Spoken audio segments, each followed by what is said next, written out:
I'd now like to call on Caron Shepley and Jill Hyland Bishop to and say a few words about Barry's wife, Jill's twin sister. And I would point out that Jill is in the case from 216, and now our first set of twins in the case of this mission. So the Hyland twins have been reunited again at KCSS.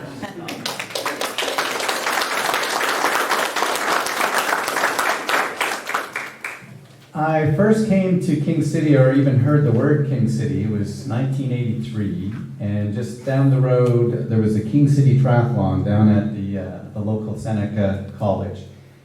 And little would I have known that my passion, the sport that I was doing at the time that would take me to the Olympics and take Caron and I around the world for 30 years, that the love of my life was literally living 5 minutes away from Seneca College. So life has these really odd little ways of bringing you into each other.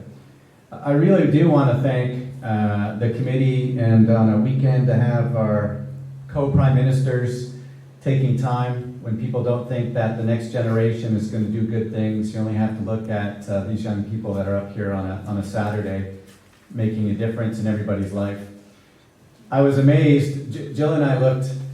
This must be the youngest principal in the history. I'm pretty sure. I have to say the youngest looking. Yeah. I just dye my hair quick. Jill turned around she thought he was on student council. Literally, and then I looked at her face when he said, "I'm the principal." She said, "Wow, things have changed." My wife would have been so honored to be here. There are a number of people in the room that are already in the case. Janet Smiley, Rob Sargent, who was in the class, and Caron had the chance to bring him in. And then, of course, her own twin sister. It has been an amazing journey to watch a small school like this. I grew up in a town of 2,000 without a stoplight or a Tim Hortons, so I can totally relate to a school where you come from a half dozen different communities in. And my wife was so influenced by this building and by the people, many that are in this room. There's about 14 or 15 that she affectionately called the King City crowd. And these were people that she went to grade school with, that she certainly did the 5 years here with. But what blew me away was 5 years, 10 years, 20 years after graduation, they still got together at Christmas time. They still knew each other, their lifestyles, what was happening. And that was a big, important part of who my wife was, because between her mother Alice, that's here, her brother Greg, who went to the school 2 years ahead of the twins, her father Harold, there was that family connection that made her who she was, the teachers, principals that were part of her lifestyle, but massively the King City crowd. And the thing that brought us together, that I was very fortunate, if it hadn't been for her, and you talked about all of the elite women that had sport as part of their lifestyle. My wife, who had been a figure skater and a baseball player, for whatever reason took up cross-country running into her later high school days. And that brought her to McMaster University, and that brought her into my life. And so it's these little dots that you can never really fully appreciate, and how they connect and how they bring you to the next stage of your life. I'm going to talk to our writer here, because my wife's greatest passion were animals and fundraising for animals, so we may look for a future book for the fundraising. We literally got her to almost $1 million of fundraising for animal charities. The greatest thing that my wife had in her life was her twin. And I'm lucky enough, bizarrely, you may not think living next door to your mother-in-law is a great thing. It is. And so we live in Palgrave in Caledon, just down the road, and the girls always wanted to be with each other. So when Jill finally brought her career back to Ontario and back to Borden, we had a beautiful house in Caledon, and there was no doubt we were selling that house, and we were moving to a brand new house next door, literally next door to her twin sister. so next door that we broke bylaws and we were connecting underground our two houses. So the twins can go from one house to the next. It's been a joy to have family, particularly during this last tough year. My sister-in-law is very much the clone of my wife. So I did no finances. I didn't know if we had $5 or $500 million. And so Jill, when Caron passed, looked over and said, "This guy's a mess," and came over to the house, created this A to Z book. So Enbridge/gas, under G, gas/Enbridge. Here's how you pay, here's when you pay, here's the code you pay.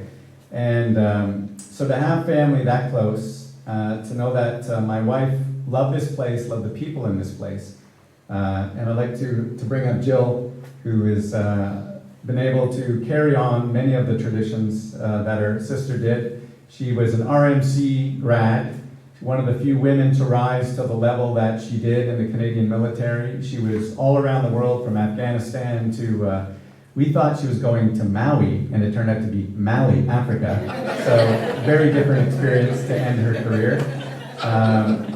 She went to RMC and became a very good fencer. She's now back fencing. She's done the Ironman. A truly amazing woman, so I'm not surprised that she's also in the case, and to have the twins together side by side is a very unique situation. So, Jill Bishop.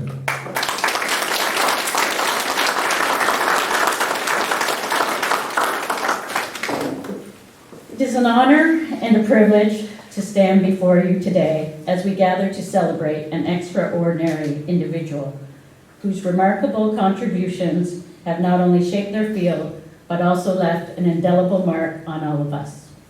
Today we induct Caron Shepley into the King City Secondary School Case of Distinction, a place reserved for those who have demonstrated unparalleled excellence, dedication, and impact.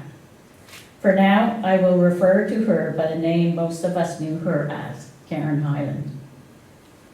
Caron Hyland was, and still is, a name that resonates with greatness. From her humble beginnings to her rise as a leader in her field, her journey is a testament to the power of quiet dedication, passion, and relentless commitment. Caron's story is not just about personal achievement, but about the way her work has inspired and uplifted countless others. Let us take a moment to reflect on the achievements that earned Caron this prestigious honor. Caron left King City Secondary School in 1986 with a scholarship to attend McMaster University in the area of physical education. She went on to have a career in the physical fitness and wellness industry, using physical fitness as a way that people could become their personal best, no matter what level of fitness or wellness they had. She explored all sorts of new ways to help people get excited about fitness, from triathlon, aerobic classes, yoga, aerial yoga, paddleboard, and then paddleboard yoga. She taught all of these before they became popular. In all of these ways, people saw they could achieve fitness in a way that was fun too, and made all of her classes the largest of any I had seen. People would stay and chat with her for a long time after class. She had such a magnetic personality. She not only taught these things, but she coached. She not only coached, but she inspired.